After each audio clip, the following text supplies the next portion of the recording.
Here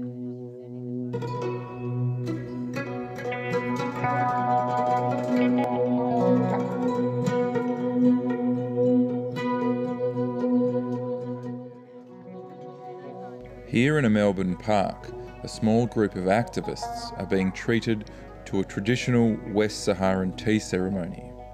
They have gathered to celebrate the oppressed West Sahrawi's National Day. Among them is unionist Ron Guy, a veteran of the East Timorese campaign for independence. The similarities with East Timor made me interested, so I guess that was how the campaign started. We organised a container to go across to the refugee camps. The AWU was assisting with that process. Many other unions and organisations taking up the issue and connecting with this.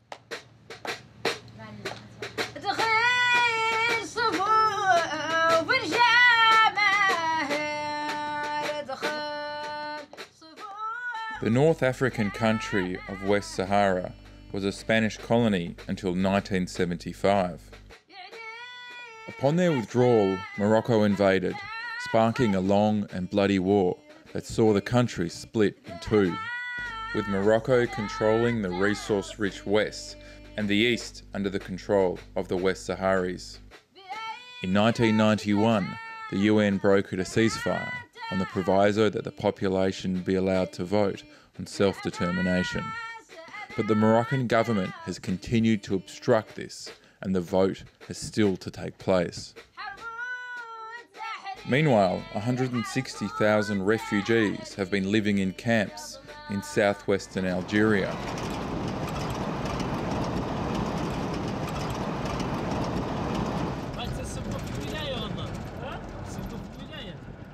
This footage was shot by Ron when he visited the refugee camps as part of an Australian delegation in 2006, where he came face to face with 30 years of displacement and problems of malnutrition and a dangerous lack of medical supplies.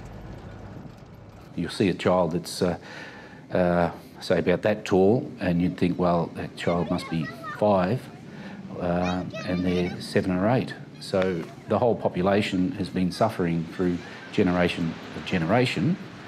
In the summertime, the temperatures get up to 55 degrees, and the fine dust that blows through ends up causing a lot of respiratory problems. It's time that something did happen. One person who knows these hardships only too well is Kamal Fadel, the Australian representative of the West Sahrawi independence movement.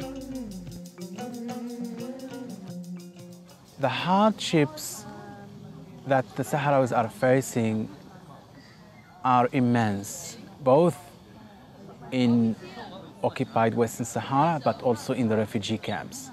In the occupied territories, Sahrawis face almost on a daily basis intimidation, harassment, kidnapping, torture, and in some cases murder, and disappearances. Hundreds of Sahrawis have been disappeared for many years by the Moroccan military authorities and police.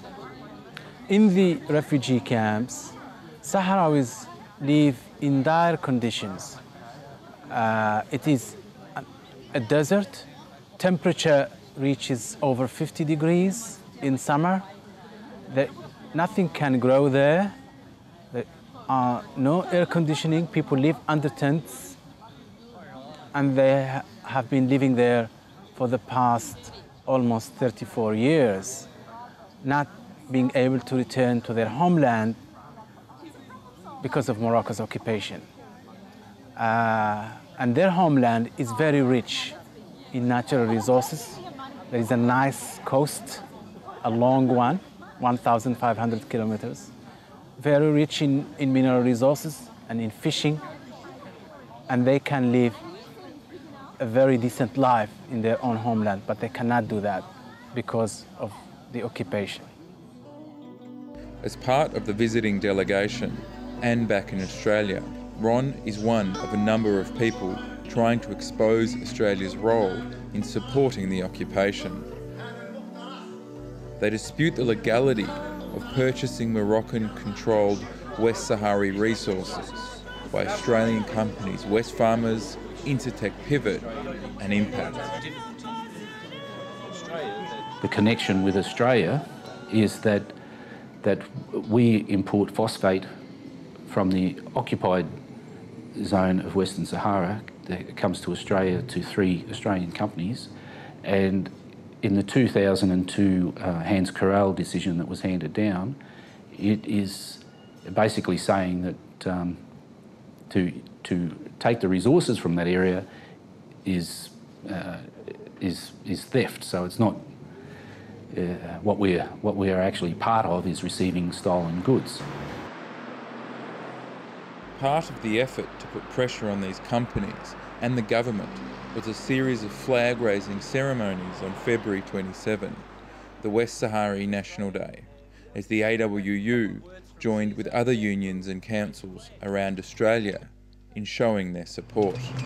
I mean, the first time I became aware of the Western Sahara struggle is really through Ron.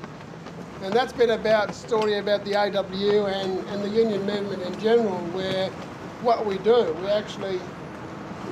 is we go and help people actually struggling in their lives, whether it's their members, whether in the workplace, or whether people are actually struggling to gain independence. But today is really a symbolic thing to basically send the message that the union movement in Australia, the AWU in particular, are fully behind the West Saharan people.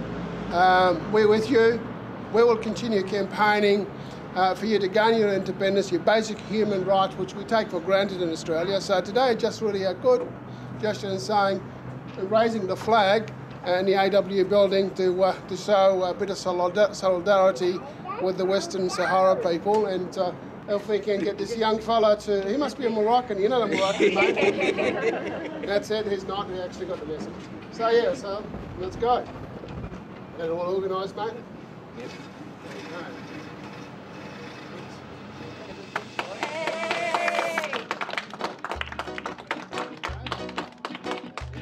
If people want to get involved, there's the Australian Western Saharan website, so you can join the Australian Western Sahara Association, which is, I guess, similar to the Australian East Timorese Association. You can make donations to a feeder, Union Aid Abroad. You can bring attention to your politicians, as we do with all of these things.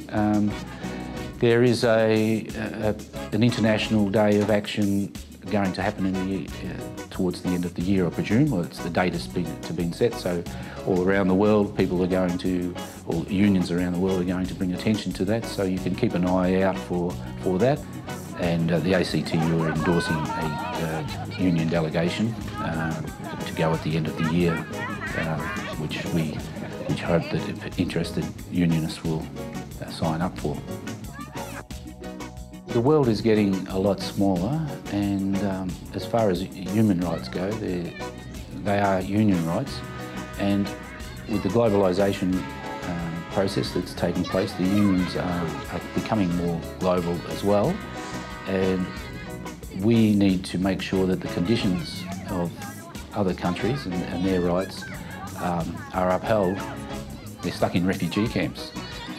They don't want band-aids, they want political solutions, and that is where the unions' roles, the church roles, the Australian government, and Kevin Rudd did say some positive things previous to getting in as he was Foreign Minister, so it is about time that they started to seriously look at what Australia's input is into this basic human rights issues that are happening.